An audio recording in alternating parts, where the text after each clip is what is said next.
ನನ್ ಮಗನ ಬಗ್ಗೆ ನಾನು 2,000 ಕೋಟಿ ಹಾಕ್ತೀನಿ ಅಂದ್ರೆ ಹೆಮ್ಮೆ ಪಡ್ಲಿ ಅವರು. ಹ್ಮ್ ಹಾಕೋಣ ಅನ್ಕಂಡ್ರೆ ಅವ್ರು ಕೇಳಿದೆ ನಾನು, ಸುಮ್ನೆ ಹೇಳಿಲ್ಲ ನಾನು ಯಾರಿಗೂ. ಇನ್ನೊಬ್ರು ಬರ್ಲಿ 4,000 ಕೋಟಿ ಹಾಕ್ತೀನಿ ಅಂತ ಹಾಕೊಳ್ಳಿ, ಅದು ಅವ್ರ ತಾಟು, ಯಾರು ಬೇಡ ಅಂತಾರೆ. ನೀವ್ ಹೇಳ್ದಂಗೆ ಮರಕ್ಕಿಂತ ಮರ ದೊಡ್ಡ ಮರಕ್ಕೆ ಅದ್ ಬರ್ಬೇಕು ಮನುಷ್ಯಂಗೆ. ಇವಾಗ ಯಾವಾಗ್ಲೂ ಹೇಳ್ತಾರಲ್ಲ, ಯಶ್ ಹೇಳ್ತಾನಲ್ಲ, ಏನಿದು ಅಪ್ಗ್ರೇಡ್ ಆಗಿ ಅಂತ ನಮಗ್ ಕೊಡ್ತಾನೇನ್ರಿ ಡೇಟಾ? ಅವ್ನ್ ಬಂದ್ಯಾ, ನನ್ ಟೇಸ್ಟಿಂಗ್ ಇದೆ, ನಾನು ಫಸ್ಟ್ ಆಫ್ ಆಲ್ ಅದು ಕೊಡೋ ಮಾತೇ ಇಲ್ಲ ಬಿಡಿ. ದುಡ್ಡು ತಗೊಂಡೋಗಿ ಇಟ್ಕೊಂಡ್ ಮಾತಾಡಿದ್ರೇನೆ ನಿಮಗ್ ಸಿಗೋದ್ ಕಷ್ಟ.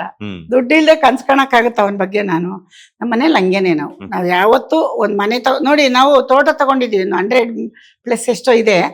ಬಟ್ ಅದನ್ನ ತಗೋಬೇಕಾದ್ರು ಎಲ್ರು ನಮ್ಗೆ ಅಪ್ರೋಚ್ ಮಾಡಿದ್ರು, ತುಂಬಾ 2 ಎಕರೆ ಇದೆ ತಗೊಳ್ಳಿ, 3 ಎಕರೆ.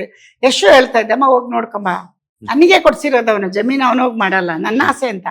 ಅಮ್ಮ ಅಲ್ಲೋಗಿ ನೋಡು, ಇಲ್ಲೋಗಿ ನೋಡು. ನನಗೆ ಆ ತಾಟ್ ಇಷ್ಟ ಆಗಿಲ್ಲ. ನನ್ನ ತಾಟ್ ಏನು, ನಾನೇ ಹೋದೆ, ನನಗೆ ಗೊತ್ತಾಯ್ತು, ನಾನೇ ಮಾತಾಡ್ದೆ, ಅವನು ಒಂದಿನಕ್ಕೂ ಬಂದಿಲ್ಲ, ದುಡ್ಡು ಕೊಟ್ಟಿರೋದು ಅವನೇ. ಬಟ್ ಅವ್ನು ನೀನೇನ್ ಮಾಡಿದ್ಯಾ, ಅವನು ಗೊತ್ತು ಮಾಡಿರ್ತಾರಮ್ಮ ಅಂತ. ಒಂದ್ಸರಿ ಏನೋ ಗಲಾಟೆ ಆದಾಗ ಬಂದು ಬೇಡ ಅಂದ್ರು ಬಂದ, ಇರಮ್ಮ ಏನ್ ನಮ್ಗಿಂತ ನಿನಗಿಂತ ಅದೇನಮ್ಮ, ನಮ್ ಬಿಸ್ನೆಸ್ ಅಂತ ಪೇರೆಂಟ್ಸ್ಗೆ ಇಷ್ಟ ಅಂದ್ರೆ ಕೆಟ್ಟದ್ ಮಾಡ್ತಿರೋತಿಗ್ ಬಂದ. ಅದೇ ತರ ಕೆಟ್ಟದ್ ಮಾಡ್ತಾರೆ, ರಾತ್ರಿ 12 ಗಂಟೆ ಆದ್ರೆ ಎಲ್ ಬೇಕಾದ್ರು ಬಂದು ನಿಂತ್ಕೊತಾನೆ ನನ್ನ ಮಗ. ನಾವ್ ಚೆನ್ನಾಗಿದ್ದೀವಲ್ಲ, ಯಾಕೆ ಬರ್ತಾನೆ? ಬಂದ್ ತೋರ್ಸಿದಾನೆ ಹಾಸನಲ್ಲಿ ಎಲ್ಲರಿಗೂ. ಹಾಸನ ನಮ್ ಕಾಂಪೌಂಡ್ ಪಕ್ಕ ಒಂದ್ ಹುಳ ಓಡಾಡಲ್ಲ ಈಗ, ಅವನೊಂದ್ಸರಿ ಬಂದೋದ್ ತಕ್ಷಣ.